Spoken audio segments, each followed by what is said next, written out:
Hey everyone, welcome to another episode on season 2 of Path to the Pros. For those of you just tuning in, this is a podcast series where I sit down with some of the most talented and successful execs in sports entertainment. We learn about their journey so far, the path to success, and hot industry topics as well. Today, I'm sat with Cosmina. Cosmina is the SVP of Strategic Partnerships for the New England Sports Network, or NESN as it's more commonly known by. Cosmina, thanks for joining us. Thanks for having me. Very welcome. Question I always love to get these things kicked off with. If you could just take us back to the start, Cosmina, start of your career. How did you first get into sports? Okay. Started my career. How did I first get into sports? So I first was just in media. I was working for Fox Broadcasting, which, was all of the day parts, including their live events. And I was just drawn to sports from a very young age. I always loved like the camaraderie of it, rooting behind one common interest. The passion and engagement from the fan base. So that trajectory and that narrative led me when I was in my Fox job. I was also drawn to the live sports there. I gravitated towards selling them, trying to sell them, come up with ideas and marketing objectives behind it. So when I was offered an opportunity at Home Team Sports, which was a division of Fox Sports, actually focused on selling all of the regional sports networks for NBA, NHL, and MLB throughout the country, that to me was like the perfect fit. I knew that I loved sales. I had always been in sales. Like my first job was a waitress, which I consider a sales job at the age of 14. And then even throughout my college job, I worked at Michael Kors and I was the top seller in the country for 2 months in a row. I just love the, it was really fun. I love the idea of being able at the end of a day or end of a week or end of a month, being able to say like, this is how great my week was, or here's the room for improvement, pulling numbers, pulling reports. I was able to see where I stacked up against my colleagues as well. So being offered the opportunity at Home Team Sports to not only be in sports, but also in sales was kind of the perfect marriage for me. And then I worked my way up through the ranks. I was an assistant, then I was a planner.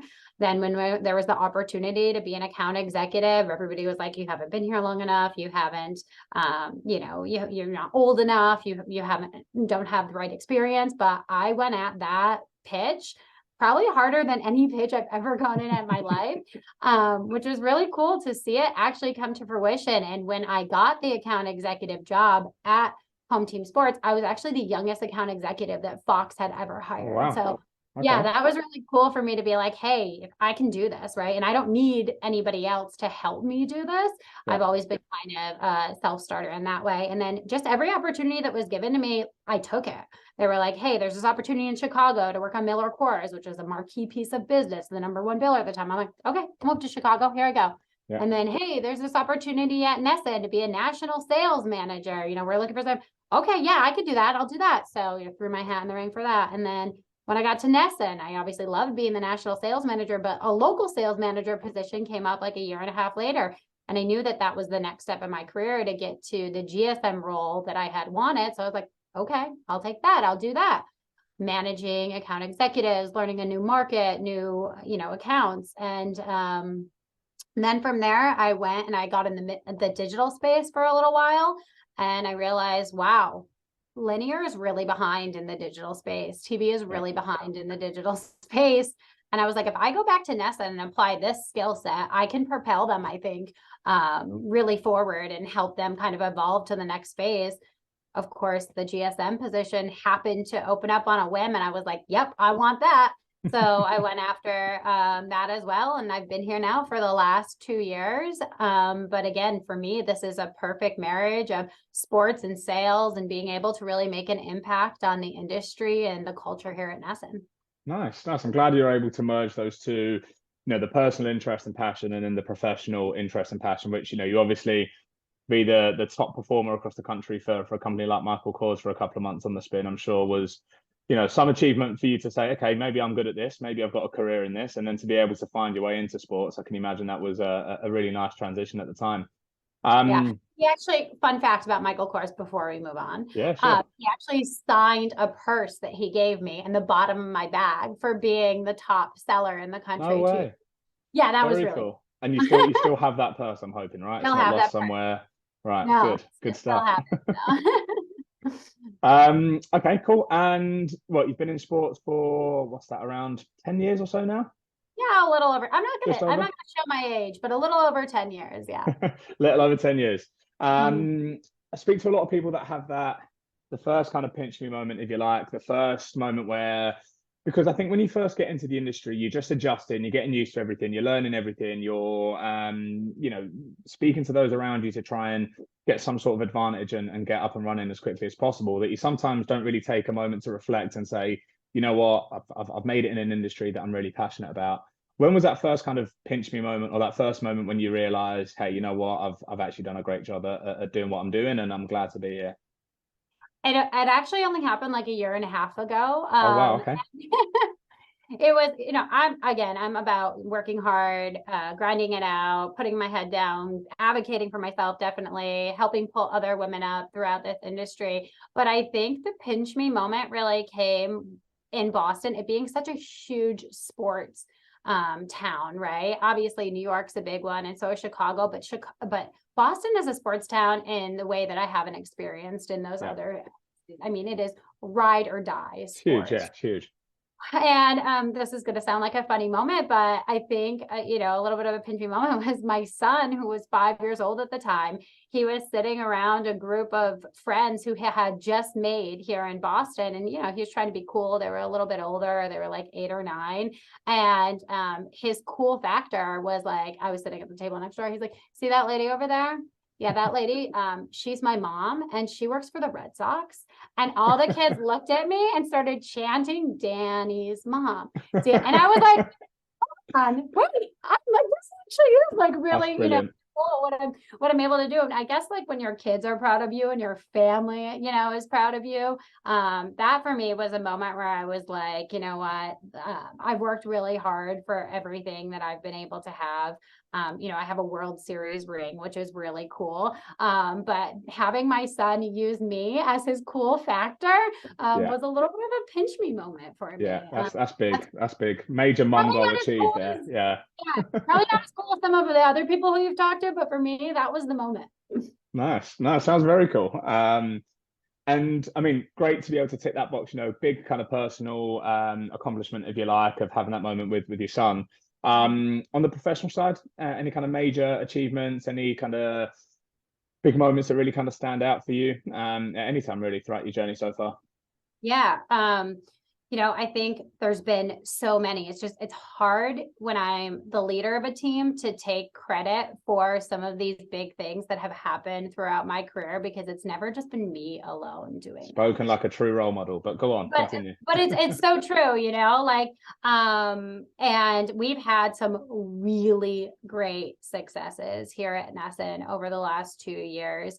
The amount of times that we've made, the PR headlines have at least been 4 or 5. We've sold studios. We sold the first ever Fenway studio to Wasabi this year, which was huge and massive and never done before, right in Nice. the ballpark. It's where the pre and post game happened. That was a huge accomplishment. We sold our Salem 5 studio here at NESN as well for a 5-year deal a year and a half ago. That was a huge accomplishment. I think what we've been able to do as far as partnership goes, right? Like I keep telling my team, like the year 2023, 2024 is the year of the partnership.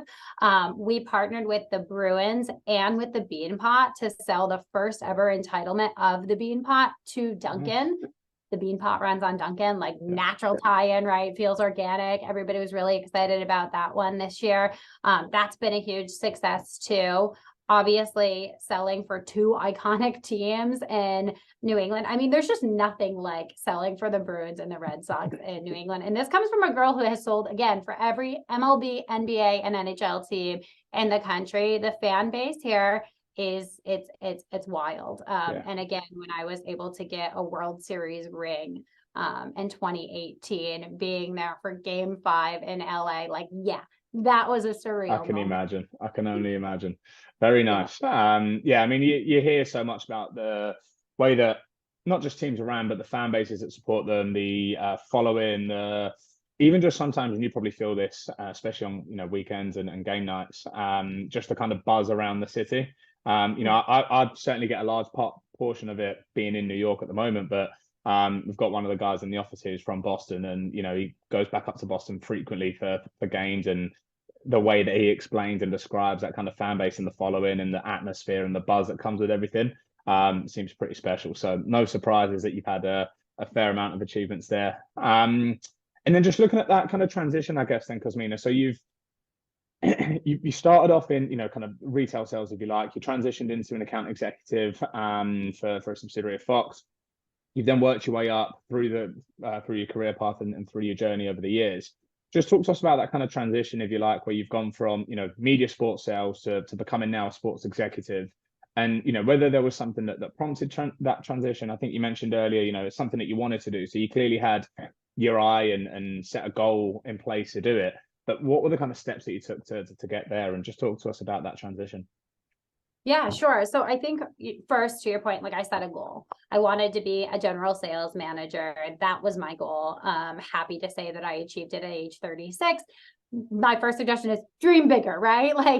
And so Yeah. I'm excited for my next goal. But I set up a goal. And then the next thing was I really surrounded myself with people who had already achieved what I wanted to achieve, right? So I sought out general sales managers. I sought out people who were already sitting at executive tables that weren't even in the sports media industry. I did a lot of networking. I did a lot of, coffee or drinks and just chatting with people about their journey and building out my network.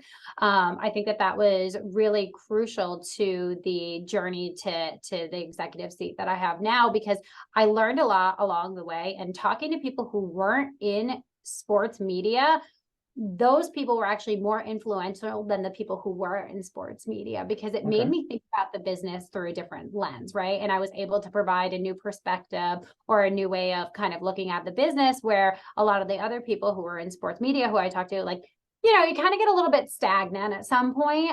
So having some different perspectives from people outside the industry allowed me to look at the industry through a different lens. Yeah. So that was the second thing. I mean, I think the third thing was really, again, combining this idea of like a business sales mind to the executive table. Yeah. I'm always surprised when I'm sitting with executives who aren't in sales, the lack of knowledge as to how a business makes money. And that might sound silly, but like not everybody truly understands how a business makes money, and they don't necessarily think through all of those pieces. And, I think for me, understanding that component, but always looking at it through like a problem solving mindset has really helped me create efficiencies to save or make money. And a lot of times people don't realize like saving money is making money, right? Yeah. So people think like, oh, I'm not in a revenue generating position, I can't actually impact the bottom line. It's like, well, no, you actually can, because if you could save money within your own division or create efficiencies within, or look at, how you might be able to rely on other departments that are trying to achieve the same objective or not, like you can actually save the business money, which is making money. So I think, again, just looking at kind of the business through that like sales mindset has helped me propel myself to the executive table a little bit quicker. And then the last thing is really being authentic, right? And I sometimes like hate saying this because it's such a buzzword and everybody's talking about authenticity. Gets thrown about a lot, but I think it's true. It's right, especially for that kind of. Right. But like, if you do it correctly, right? Like if you really are authentic in your true self, my dad would always tell me like a diamond doesn't shine at the bottom of a cave. And I'm like, I don't know what that means. But, I quickly realized once I started to be in the corporate America, what he meant. There are people when you walk into a room who understand your value and see it and can help you shine bright. And there's situations that you might put yourself in where people don't see your value and can't help you shine. And I've always been really good about, if I'm not bringing value to a room, I see myself out of that room, right? And I make sure that when I'm at the table, I am representing voices, ideas, and opinions of people who aren't in that room. So that is my true authentic self. I've always said the perspective that maybe other people have shied away from, or brought a point to light that maybe, you know, no one else wanted to say. And so I think that authenticity of being courageous in a room when I might be the only female at the table with this perspective, and just like knowing that's on me and that's why I'm sitting at that table, has helped me get to the executive spot a little bit quicker than I imagined. Yeah, okay. So a fair few things then for kind of people to be thinking about. But I think the underlying thing there is, A, from everything that you're saying, is, you know, being yourself is one of the first things, not just in the goal setting, but when you actually get there, is maintaining that kind of self-standard, if you like. I think the point that you make is really interesting on seeing things through a different lens, because the requirements that we're taking nowadays, I'd probably say maybe 40 to 50% of the searches that we're taking on, we're hearing businesses that are saying, I want someone who can see things differently, who can do things differently. I don't want your traditional, you know, partnerships person who's done this for 10 years. I want someone who's worked in a slightly different environment, who can look at something in a very different way and have a different solution and kind of end goal as to how something's done. So I think seeing things through that different lens is certainly a big component in there. Would you say that it's also changed your kind of thought process and maybe approach to leadership as well, and how you manage others? In maybe, is there some sort of element of upskilling them in some outside of their traditional areas that maybe you think would help them further along in their career, or is that something that you kind of leave with them to make their own decision on? Has there been that kind of crossover between, you know, what you've taken and how you then lead and manage your people?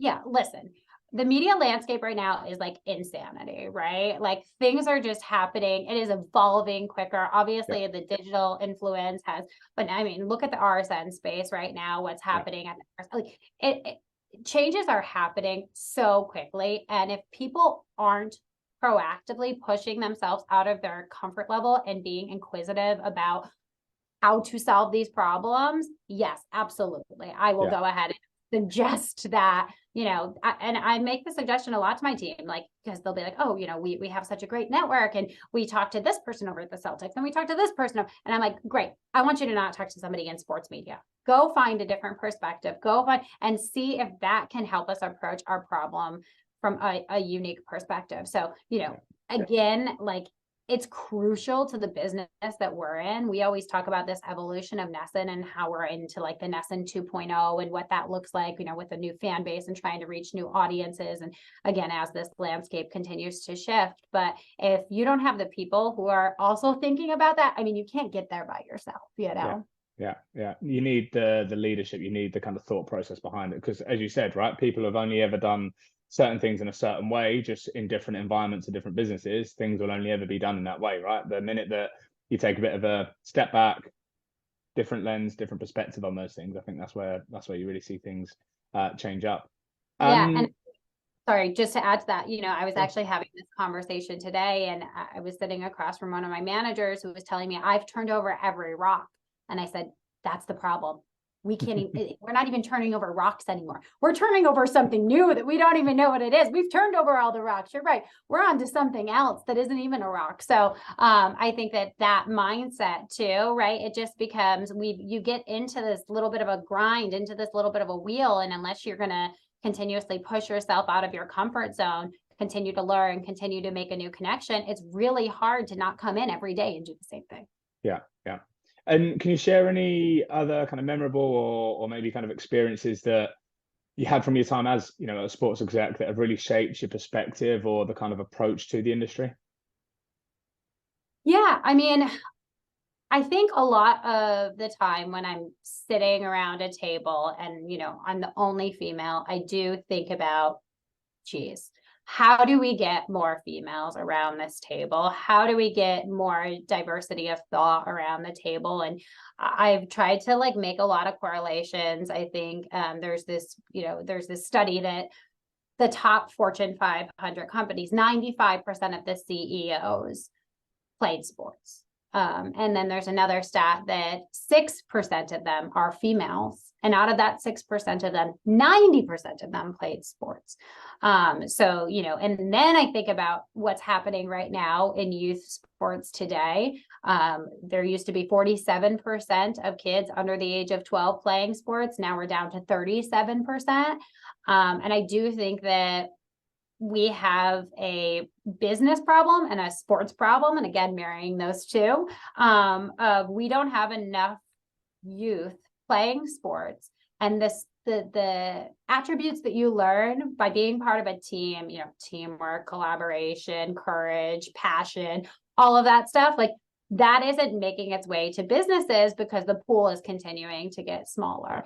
And as a mom of three, who my son just started playing hockey, I know, the most expensive sport, I definitely see an issue with the cost of youth sports, right? The barrier to entry. So I think that, again, it's easy to sit at the table and be like, okay, I'm the only female here with this perspective and speak up in that way. But I've really taken it to the next level, and I've tried to figure out, like, what's the root of the problem? How can I help drive and impact youth sports for more participation? But then also, what can I do in my current role to be able to mentor and create allyship for women who either are in college or in high school trying to break into the industry? I do a lot with, talking to athletes and having them understand the business of sports, because I think you'd be surprised how many people on the field don't even understand how a team makes money and how that, what goes into what are those factors that allows a team to make more money. It's of course about team performance and having a good team on the field, but there's so much more that goes into it. So I really try to give back and educate that way. So therefore, we have a long line of people who are capable and intelligent and really able to get into the business of sports, and also able to provide a different perspective. It's clearly something that you're passionate about, which, I love to hear, love to see. It's what this industry is all about, in my opinion. It's, being able to express your passion in a way that gives people experiences that, they'll kind of cherish and remember forever. And if you can increase the level of engagement that is at the youth level, and increase the amount of females that are in the industry to, not just participate at that level, but actually then realize that there is a big industry, where they can go out and be successful and, achieve similar feats to what you've achieved, then, there's always a platform to be able to speak about that and do that. You're also a vice president of WISE in Boston as well. For anyone who isn't aware, would you mind just giving them the rundown on WISE? Oh, sure. My favorite thing to talk about is WISE.